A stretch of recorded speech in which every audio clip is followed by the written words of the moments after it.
I am making butter of the gods, which I'm hoping is better than normal butter. What I have here is, well, let me show you. Okay, so check this out. We have shallot, garlic, parsley, anchovy paste, MSG, and truffle salt. Actual recipe calls for egg yolk, cured egg yolk. Listen, flip side, I feel like there is a reason why people do what they do. Look at my, don't look at this. So in order to replace that, that's why I added the garlic and the truffle salt to it to replace the umami. We'll see. Guys, listen, we don't have to talk about this all day. All of this goes into a blender.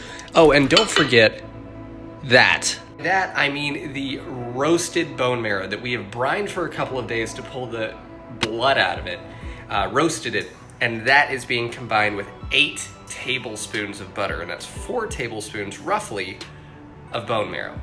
And now look at this. Look at this. Look at this. It may have not looked that pretty there, but look at this. Look at this. Got a cylinder of sorts. And now this goes in the fridge for, I don't know, 4 or 5 hours. Good night, my sweet prince. So that is the butter of the gods altered.